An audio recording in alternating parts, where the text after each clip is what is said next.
seventh consecutive night of U.S. strikes has hit a road tunnel and cut drinking water to 10,000 people in Iran.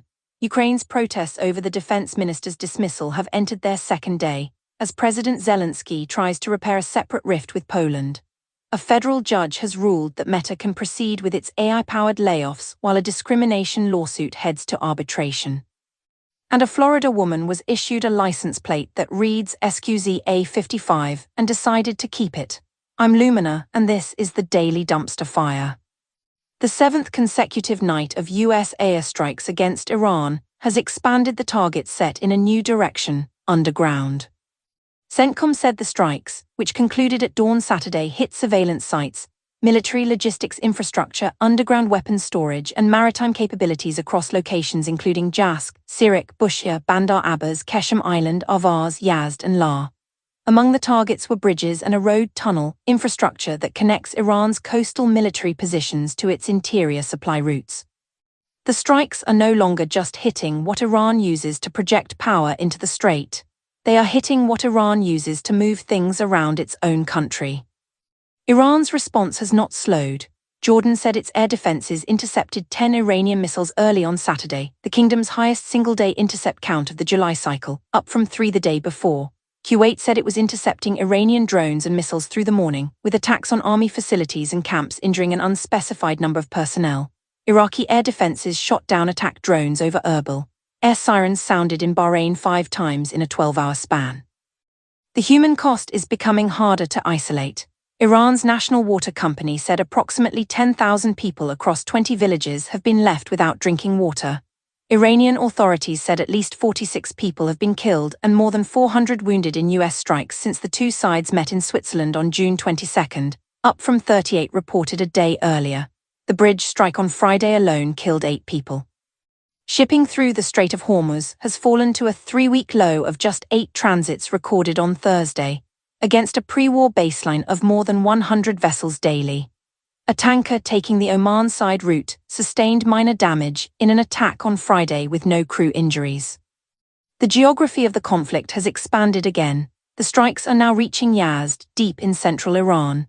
The road tunnel strikes suggest a campaign designed to isolate the coast from the interior. And the water crisis means the civilian population is now bearing a cost that was previously confined to military infrastructure. The blockade was supposed to be about ships. It is now about pipes.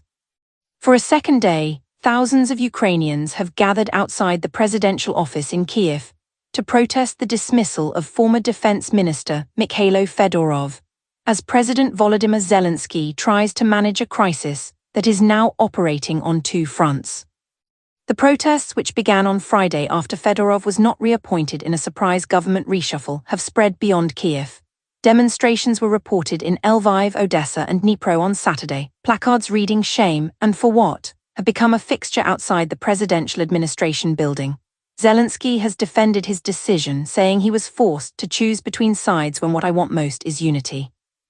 The split between Fedorov and General Oleksandr Syrskyi, the commander-in-chief, has now been confirmed as a direct power struggle.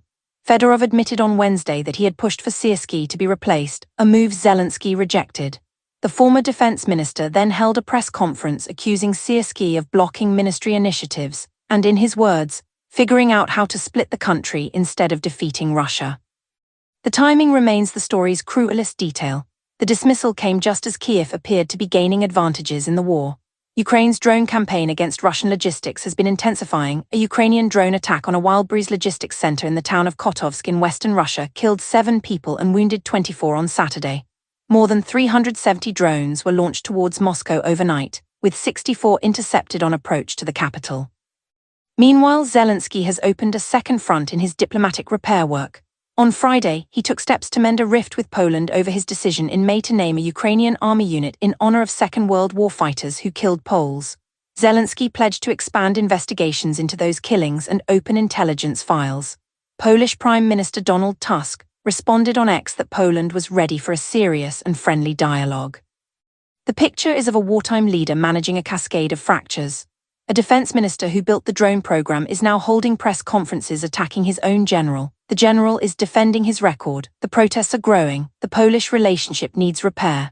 And the war continues, the drones are still flying, the ports are still being hit, and the Russian crackdown on dissent is accelerating ahead of September's parliamentary election. The system is not collapsing. But the cracks are visible from any angle. A federal judge in Oakland has ruled that Meta can proceed with its planned layoffs of 26 employees, while their discrimination lawsuit, the first of its kind challenging the use of artificial intelligence in a layoff selection process, moves to private arbitration. U.S. District Judge William Orrick found on Friday that the workers failed to show irreparable harm from being terminated on July 22 while their case proceeds. But he acknowledged the lawsuit raises serious questions and left the door open to reconsider based on new evidence about how Meta's AI systems were used. The lawsuit, filed by 26 current and former Meta employees, alleges that the company deployed a constellation of internal artificial intelligence systems to select workers for termination in its May layoff round. Those systems included MetaMate, Meta's internal large language model that monitored internal communications and documents, alongside keystroke and activity monitoring tools that captured keyboard inputs, screen activity, email usage, and browser history. A separate dashboard tracked how actively each employee used Meta's internal AI tools. The core technical claim is specific. All of those inputs, the complaint argues, by design cannot be accumulated by an employee who is on protected medical or family leave, or whose output is reduced by a disability. A worker recovering from surgery cannot log keystrokes. A new parent on parental leave cannot consume AI tokens. An employee with a disability-related accommodation cannot generate the same volume of trackable behavior as a fully active colleague. The complaint alleges Meta did not normalize scores for leave periods, did not pause scoring when an employee began a protected absence, and assembled the termination list directly from that unadjusted output. The case is the first legal test of whether behavioral telemetry systems, now deployed across the technology industry, are lawful for consequential employment decisions without leave period bias mitigation. The judge did not block the layoffs, but he left the door open, and the engineering question the lawsuit raises is not limited to Meta. If your performance is measured by what you type, what happens when you are legally entitled to stop typing? And now, 3 stories from a world in which a Florida woman was issued a license plate reading SQZ A55 and decided to keep it. A California man stole $34,000 worth of Lego sets by filling the boxes with dried pasta, and a Waymo robotaxi reported its own passengers to the police for drinking and shooting gel pellets. Story 1. Nancy Dello Stritto, a 77-year-old resident of Pompano Beach, Florida, opened her mail to find a newly issued license plate from the state. The plate read SQZ A55, a combination that, when read in the state's standard font, suggests something considerably more ribald than a vehicle identification number. Nancy was initially prepared to complain and request a replacement, but her family intervened. Her sons and their friends voted 16-1 in favor of keeping the plate. She relented. The plate is now on her car. The state of Florida, a fever dream given physical form, has officially authorized a grandmother to drive around with what appears to be a command printed on her bumper. And she is keeping it because her sons think it is funny, which is, in its own way, the most Florida outcome possible. Story 2. A California man has been arrested for what police are calling a nationwide $34,000 Lego theft scheme. The method was simple. He would purchase Lego sets, remove the valuable minifigures and pieces, replace them with dried pasta to maintain the weight, reseal the boxes, and return them to Target stores for a full refund. The scheme worked across multiple states before police connected the dots, or more accurately, before they noticed that a suspicious number of returned Lego boxes contained what appeared to be penny.